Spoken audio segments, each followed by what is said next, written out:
For whatever reason, it was just one of those things that came easy to me, and I enjoyed it.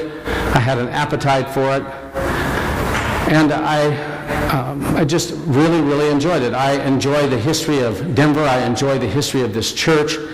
I'm currently reading the historical biography of President James Garfield, a disciple of Christ, president that was killed very early in his presidency. And as I read it, I realize that the tragedy of that assassination probably shaped the kind of things we're struggling with right now in terms of racism and struggling through the Civil War were the very issues that James Garfield was going to take on, but he was not allowed to do that because he was murdered. I've been watching Dustin Adkins and Judy Peterson dig through the archives of almost 125-year history of this church.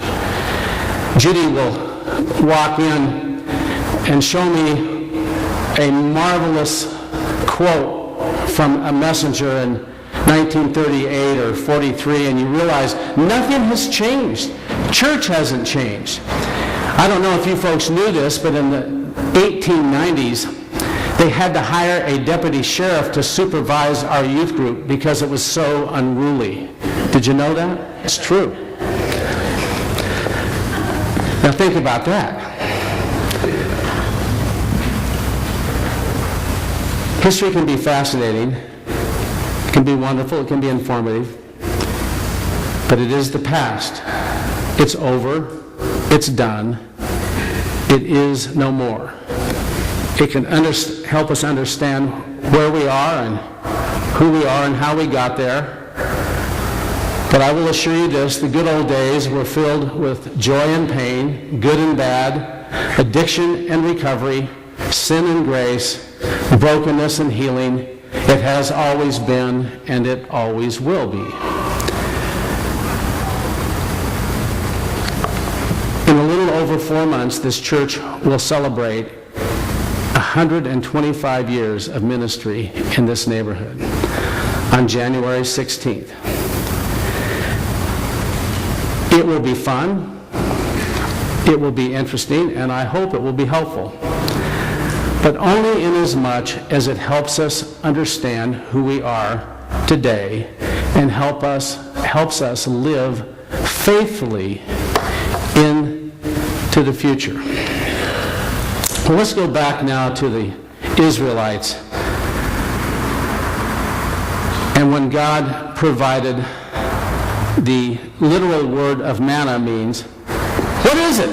That's what it means. What is this that comes every day that doesn't allow us to store it up, to hoard it, but there's always enough of it? The Israelites learned to live and eat and sustain themselves on this reality that greeted them each day called, what is it? There was always just enough. A friend shared this quote with me this last week as I was talking about the struggle of learning to live in the present moment. It comes from Emmett Fox on his thoughts around the Lord's Prayer. And he said, lack of any kind is always traceable to the fact that we have been seeking our supply from some secondary source instead of from God himself, the author and giver of all life. But what does it mean to seek God, the very essence of life, from God? I mean, God doesn't get up and go to work and make us earn money to pay our bills, to pay our rent, to have food. What does it mean then to literally find God as the source of all that is and all that matters. For me, what I have to look at is, when am I not trusting God? How am I not trusting God? I am at my absolute worst when fear takes over. When I become afraid of things that I imagine, of a future that I cannot see. When I began to ask myself, but what if? How come? If only. But when I find myself surrendering and saying to God, help me to see you and experience you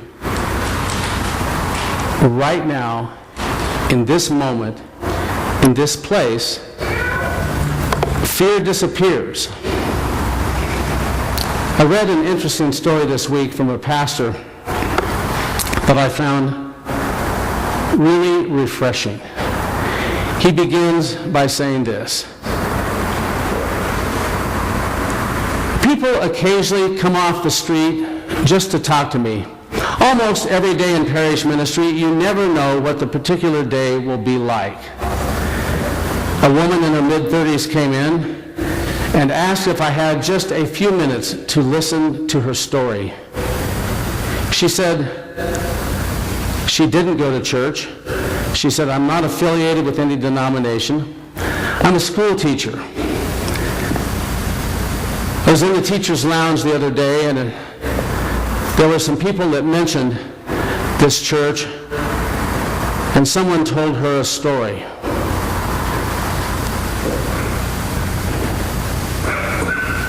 She said, I decided to come in and share this with you. She said, I'm a mother of a 5-year-old son. And about 8 months ago, I went through a terrible and difficult divorce.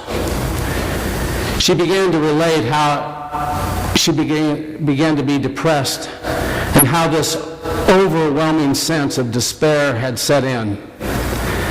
And she was telling me that the depression was getting worse and worse, and all she could imagine was not wanting to be alive.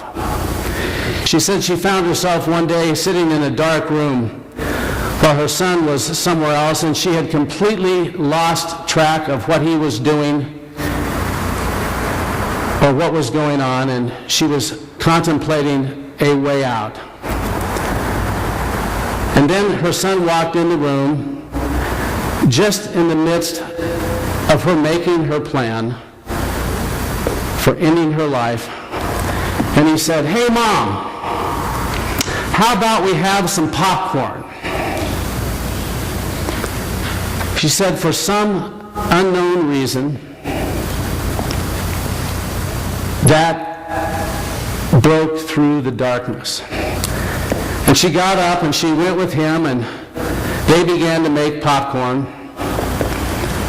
They made it, and they sat and they talked and visited.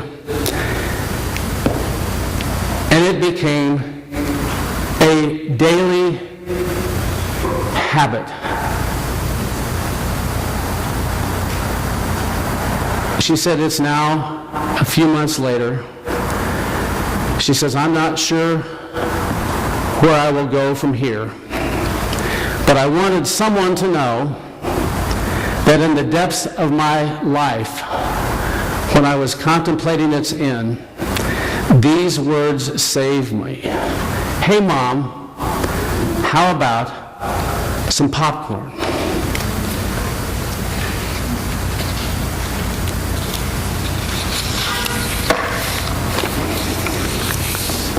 The Exodus writer doesn't include it, but I suspect there was a lot of grumbling about the manna diet. On the first morning, going out to look for what is it, I'm sure there was lots of murmuring about whether or not this stuff was worth eating, whether or not it would fill them, whether or not there would be enough to feed, whether or not it would be there next week or next month or next year. How in the world can this help us through living in this crazy wilderness that we find ourselves? But they did survive in the wilderness, the Bible tells us, for 40 years.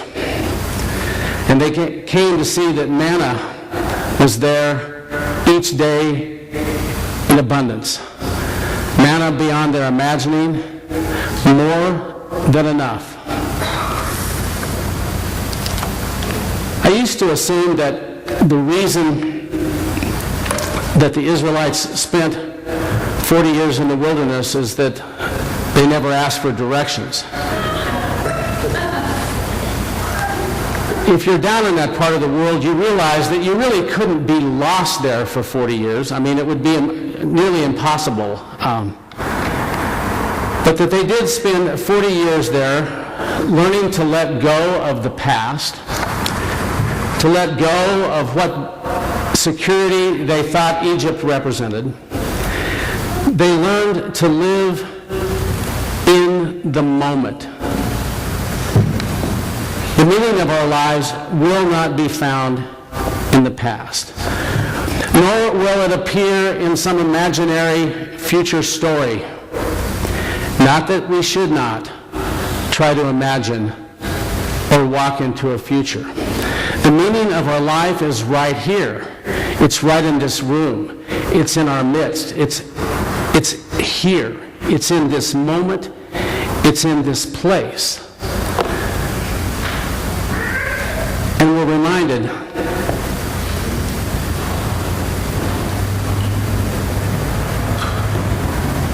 when we hear the story